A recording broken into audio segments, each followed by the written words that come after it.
Have you ever felt like your mind is a runaway train and you're just a passenger along for the ride? You're not alone. Our minds are thought-producing machines. Just like your heart beats without you telling it to, your mind generates thoughts, one after another, all day long. It's a natural, automatic process. But here's the catch.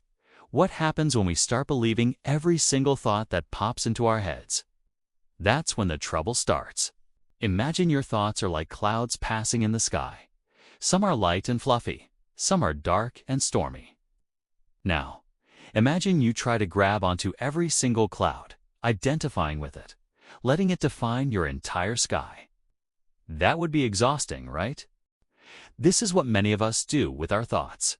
We cling to them, especially the negative ones, and let them become our reality. In Buddhist psychology, this identification with our thoughts is seen as a primary source of our emotional suffering. When a thought like, "I'm not good enough," appears, we don't just observe it, we become it. We let it dictate our feelings, our actions, and our sense of self-worth. But what if I told you that you are not your thoughts? This is a revolutionary idea for many of us. There's a part of you that is separate from the constant stream of mental chatter. This is your awareness, the silent observer within. Think of it this way. When you're watching a movie, you know you are not the characters on the screen. You are the one watching.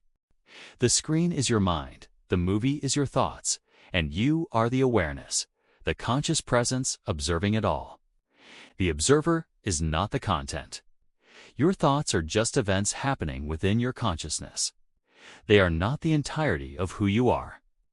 Recognizing this distinction is the first step toward freedom. When you realize that thoughts are just thoughts, temporary, fleeting mental events, they start to lose their power over you. You don't have to fight them, suppress them, or even change them. You simply learn to notice them without getting entangled. It's like standing on the bank of a river, watching the leaves and twigs float by. You don't have to jump into the river and get swept away by the current. You can just watch. Let's try a little exercise. Right now, just close your eyes for a moment if you can, and notice the thoughts that are present. Don't judge them, don't analyze them. Just acknowledge them. Maybe there's a thought about what you need to do later, a memory from yesterday, or a worry about tomorrow. Just see them. There's a thought about my to-do list. There's a feeling of anxiety. By simply naming them, you create a little bit of space between you and the thought. You are now the one noticing the thought, not the one consumed by it. This practice of mindful awareness isn't about emptying your mind. That's a common misconception. The mind will always think that's its job. The goal is to change your relationship with your thoughts. Instead of being their prisoner, you become their curious and compassionate observer. When we stop automatically believing every single thought, a profound shift occurs. The mental space that was once filled with noise and reactivity begins to open up. And in that space, something beautiful can grow: calm, clarity, and compassion. When you're not constantly at war with your own mind, you can approach yourself and others with more kindness. If a self-critical thought arises, instead of buying into it and beating yourself up, you can see it for what it is. Just a thought, and maybe even offer yourself a little compassion. I'm noticing a thought that I'm not doing enough. It's okay. I'm doing my best. Okay. This is a radical act of self-love. This space also allows for better decision-making.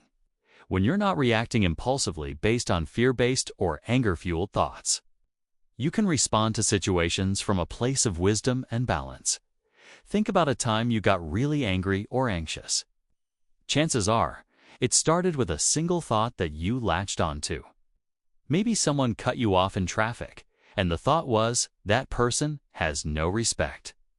You grabbed onto that thought, replayed it, added more angry thoughts to it, and suddenly your whole body was tense, your heart was racing, and your day was soured. What if, in that moment, you had simply noticed the thought, there's an angry thought, and let it pass like a cloud? The entire emotional spiral could have been avoided.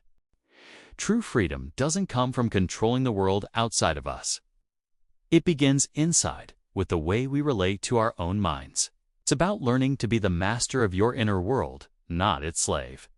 It's about realizing that you have a choice. You can choose to believe the story your mind is telling you, or you can choose to step back, take a breath, and connect with the quiet, spacious awareness that is always present beneath the surface of your thoughts. This isn't a quick fix. It's a practice, a skill that you develop over time, just like learning to play an instrument or a sport. The more you practice observing your thoughts without judgment, the more you'll notice the gap between them. In these gaps, you'll find peace. You'll find your true self, the one who is not defined by the fleeting drama of the mind. You are the calm, clear sky, not the passing weather. Your mind will continue to produce thoughts, just as the heart continues to beat. That's okay. Let it. But from now on, you know the secret. You don't have to be ruled by it. You can watch the show, smile with understanding, and rest in the peaceful awareness that is your true home. This journey of befriending your mind is one of the most rewarding you can ever take. It leads to less stress, more joy, and a deeper connection to yourself and the world around you. So, the next time you find yourself caught in a mental storm, remember, you are the sky, not the cloud. Take a breath, notice the thought, and let it float on by. True freedom is right there, in the space between your thoughts. Thank you so much for joining me today on this exploration of the mind. If this resonated with you, please consider liking this video and subscribing to the channel for more content on mindfulness and personal growth. I'd love to hear about your own experiences with your thoughts in the comments below. Take care, and I'll see you in the next video.